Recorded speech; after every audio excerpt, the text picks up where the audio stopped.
is this really happening?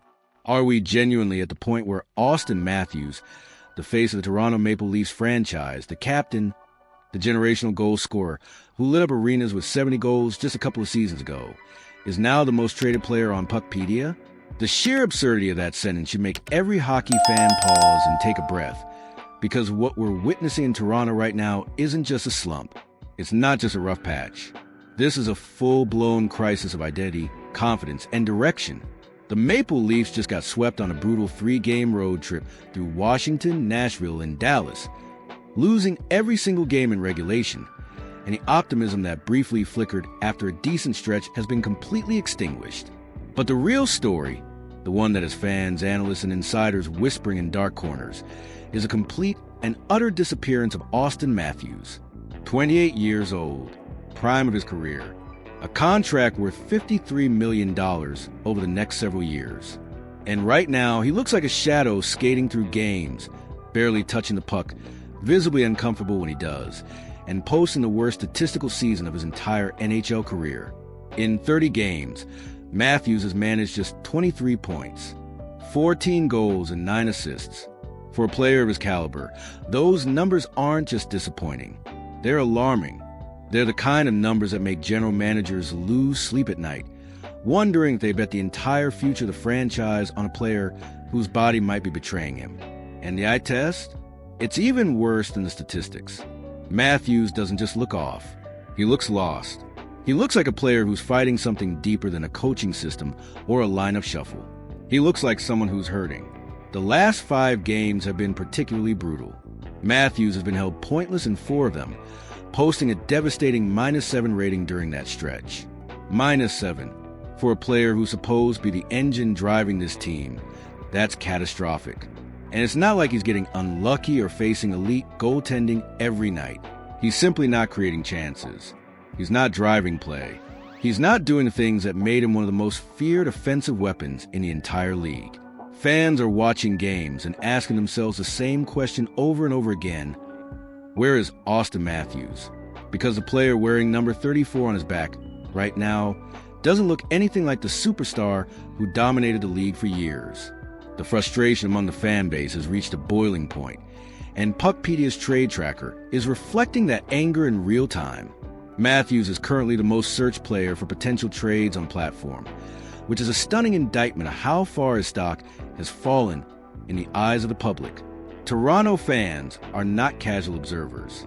They're some of the most knowledgeable, passionate, and demanding fans in all professional sports. They don't call for trades lightly. They don't turn on their stars without serious cause.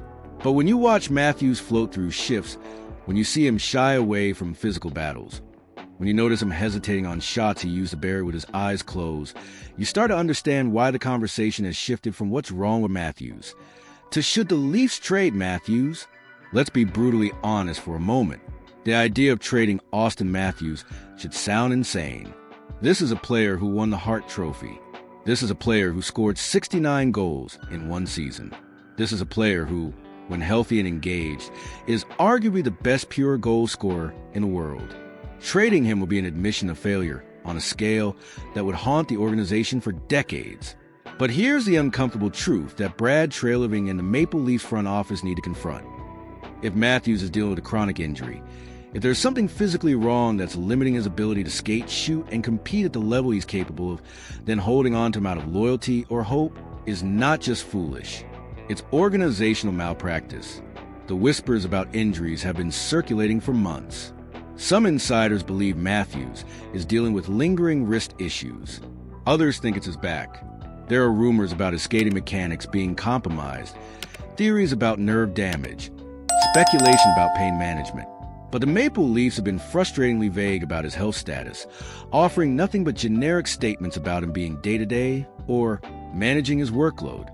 That lack of transparency is breeding distrust among fans and creating an information vacuum that's being filled with increasingly wild speculation. If Matthews is genuinely injured, if there's a legitimate medical reason for his decline, then the organization needs to be honest about it. They need to shut him down, let him heal properly, and stop risking his long-term health for the sake of short-term wins. But if he's healthy, if the doctors have cleared him and there's no physical explanation for his struggles, then the problem is even more complicated.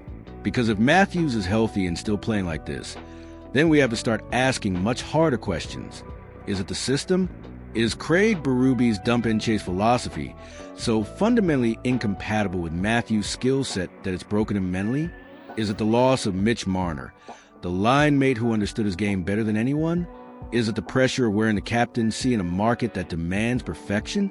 Is it a loss of confidence, a mental block that's preventing him from playing with the freedom and creativity that once defined his game?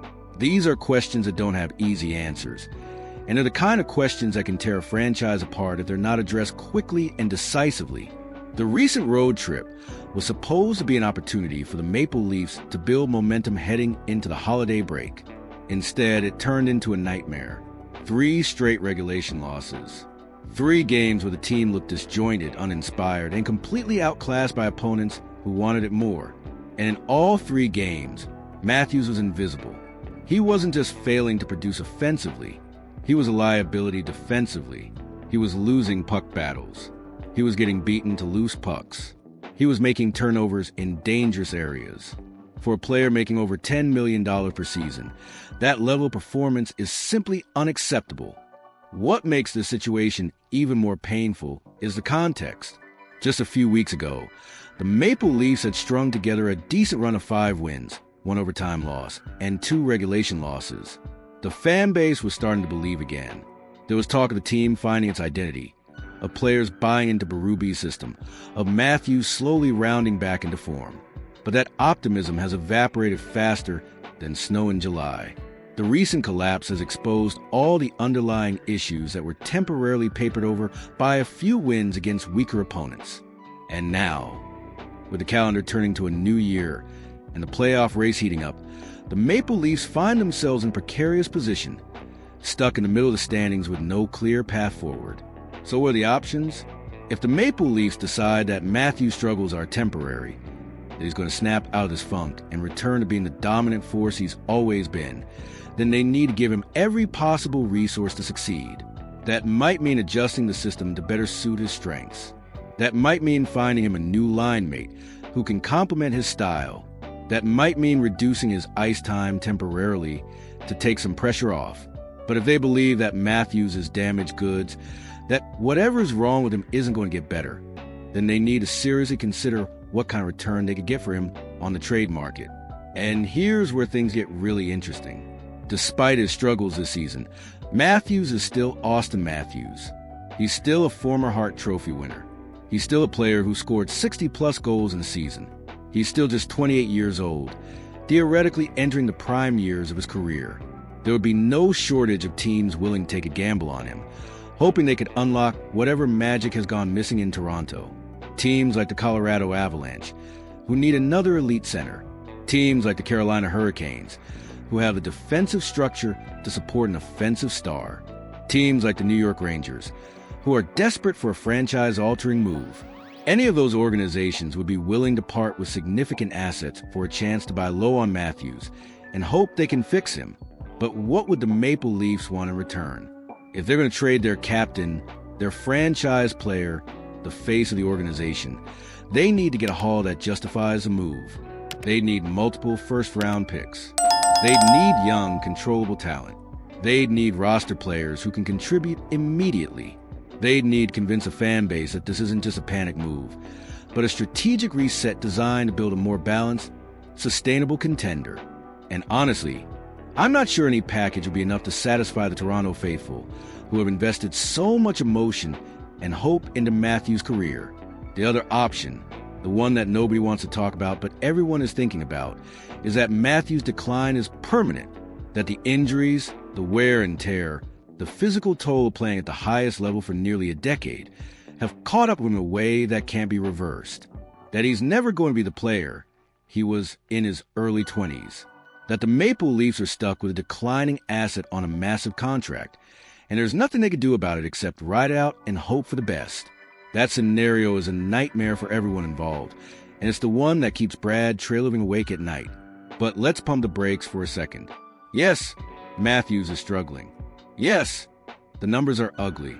Yes, the fan base is frustrated. But we're still talking about a relatively small sample size. 30 games is not an entire career. Players go through slumps. Even the greatest players in history have had stretches where nothing went right. Sidney Crosby dealt with concussion issues that made people question his future. Alex Ovechkin had seasons where his production dipped and critics wondered if he was done. Both of those players bounced back and continued to dominate. There's no reason to believe Matthews can't do the same, especially if the underlying issue is something that can be addressed with proper treatment and rest. The real question is whether the Maple Leafs have the patience to wait for that turnaround. In Toronto, patience is not a virtue. It's a luxury the organization can't afford. The fan base demands results. The media demands answers. The pressure is relentless, suffocating, and unforgiving. If Matthews doesn't start producing soon, if the losses continue to pile up, if the playoff hopes start to slip away, then the calls for a trade are only going to get louder. And at some point, Brad Treliving is going to have to make a decision that will define his tenure as general manager. Here's what I know. Something is fundamentally broken in Toronto right now. Whether it's the coaching system, the roster construction, the health of key players, or some combination of all three, this team is not functioning the way it should be. And Auston Matthews, the player who was supposed to be the solution to all the Maple Leafs problems, has become the biggest question mark of all. The fact that he's the most traded player on PuckPedia is not just a reflection of fan frustration. It's a symptom of a deeper malaise that's infected the entire organization. So here's my question for you, and I want you to really think about this. If you're Brad Treliving, what do? Do you stand by your captain, give him more time, and hope he rediscovers his form? Or do you cut your losses, explore the trade market, and try to get maximum value while you still can? This is not an easy decision. This is the kind of decision that can make or break a general manager's career, and the clock is ticking. Every game that passes without Matthews finding his game is another game closer to the trade deadline, another game closer to the end of the season, another game closer to the realization that this core might never deliver the championship Toronto has been waiting for since 1967. If you want to follow every twist, every rumor, every agonizing development in this unfolding saga, then you need to stay locked in with us. Because this story is far from over, and the decisions made in the coming weeks could reshape the entire future of the Toronto Maple Leafs. What happens next? Nobody knows. But we're going to be here every step of the way, breaking it all down, giving you the analysis you can't find anywhere else. So tell me, do you trade Auston Matthews, or do you ride this out and pray for a miracle?